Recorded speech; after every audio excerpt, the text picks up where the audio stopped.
Welcome to global channel Jayanthi Amir Shetty tip and cooking ఛానల్కి స్వాగతం. బీరకాయతో మనం అనేక రకాలుగా వంటలు చేసుకుంటాం కదా.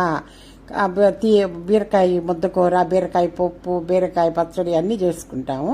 కానీ ఈరోజు నేను బీరకాయతో వేపుడు చేశాను. చూడండి, బాగుంటుంది.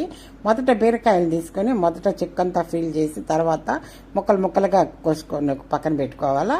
పొయ్యి మీద కళాయి పెట్టి దానిలోకి తగినంత ఆయిల్ 3 స్పూన్లు ఆయిల్ పోసి ఆయిల్ వేడెక్కాక ఈ బీరకాయ తింటే చాలా మంచిదండి. అందులో ఇప్పుడు వేసవి కాలం కదా, చలవ మంచిది ఒంటికి. బీరకాయ అంత మంచిది. ఈ ఆయిల్ కాగాక 2 కట్ చేసిన ఎండుమిర్చి కాగిన తర్వాత కచ్చాపిచ్చగా వెల్లుల్లిపాయలు కచ్చాపిచ్చగా దంచి దాంట్లో వేయాలి. అలాంటి చిట్టపట్టలాడి ముఖమంతా పేలుతాయి మనకి ఒంటి మీద పడి.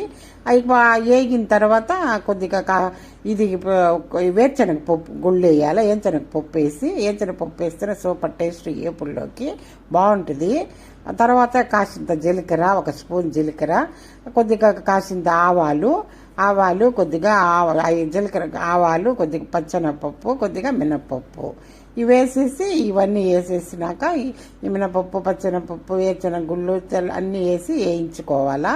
ఈ మొత్తం బాగా వేయించుకుంటేనే మంచి వేగేటప్పుడు ఎంత మంచి వాసన వస్తుంది ఈ వెల్లుల్లిపాయలు వేగేటప్పుడు. తర్వాత ఇవన్నీ వేగిన తర్వాత కాసింత గుప్పిడి కరివేపాకు వేయాలా. కరివేపాకు వేస్తే కరివేపాకు చిటపటలాడిన తర్వాత ఈ కట్ చేసి పెట్టుకున్నాం చూడండి, ఈ కరివేపాకు ఇప్పుడు మంచి వాసన వస్తుంది. ఈ కరివేపాకు ఇవన్నీ వేగిన తర్వాత ఈ కట్ చేసి పెట్టుకున్నాము ఈ బీరకాయని దానిలో వేసేసేయాలా. దానిలో వేసి వేపియాలా, సగబెట్టి వేపేయాలా. చాలామంది బీరకాయని ఉప్పులో కొద్దిగా అట్లా నానబెట్టి ఉప్పు పసుపేసి నానబెట్టి పిండి వేస్తారండి. అలా నేను వేయలేదు, ఎందుకంటే విటమిన్స్ పోతాయి కదా, మంచి విటమిన్స్ ఉంటాయి. అవి పోతే ఇంకా మనకి ఏముంటాయి, అందుకని నేను అట్లాగే బీరకాయలు వేసేసాను. మీ ఇష్టం, మీరు అట్లయినా వేసుకోవచ్చు, ఆ పిండి అయినా వేసుకోండి. ఇట్లా వేస్తేనే బాగుంటుంది. ఈ లోపల ఈ బీరకాయ వేగే లోపల మనం బీరకాయ వేగే దాంట్లో ఉప్పు వేయాలా.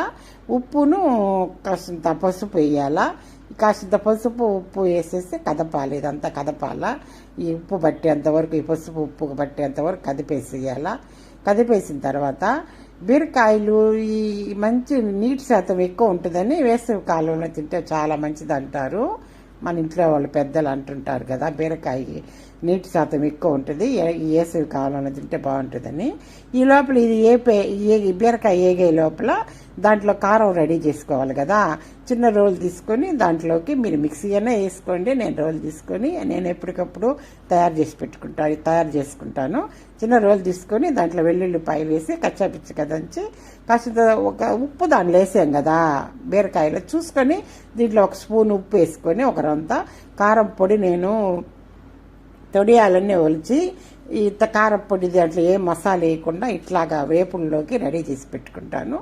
తర్వాత అది వేసుకోవాలా. దాంట్లో వేసుకొని అదంతా మొత్తం దంచి పెట్టుకోవాలి. ఎప్పటికెప్పటికి ఇలా దంచుకుంటేనే బాగుంటుందండి. ఫ్రెష్గా మంచి వాసన వస్తూ ఉంటుంది. సూపర్ టేస్ట్ ఎల్లుల్లిపాయలకి, ఈ మిరప్పొడికి అన్నిటికీ మంచి వాసన వస్తుంది. ఇట్లా చేసుకుంటేనే బాగుంటుంది. దంచి పెట్టుకుంటే కూడా బాగానే ఉంటుంది అనుకో. ఇట్లా దంచి పెట్టుకుంటే సూపర్గా ఉంటుంది. తర్వాత బీరకాయ వేగింది, దాంట్లో వేసేసాము. వేసేసిన తర్వాత రెడీ అయిపోయింది బీరకాయ. గుమ్మలాడే బీరకాయ ఇప్పుడు రెడీ అయిపోయింది. దాంట్లో కాసింత సన్నగా తరిగి పెట్టుకున్న కొత్తిమీరని వేసుకోవాలా. మీకు ఇష్టం ఉంటే కొత్తిమీర వేసుకోండి. కొత్తిమీర వేసుకుంటే సూపర్గా ఉంటుంది, బాగుంటుంది. రెడీ అయిపోయింది. అన్నంలోకి, చపాతీలోకి, పూరీలోకి, దేనిలోకైనా ఈ బీరకాయ కర్రీ బాగుంటుంది. లైక్ చేయండి, షేర్ చేయండి, సబ్స్క్రైబ్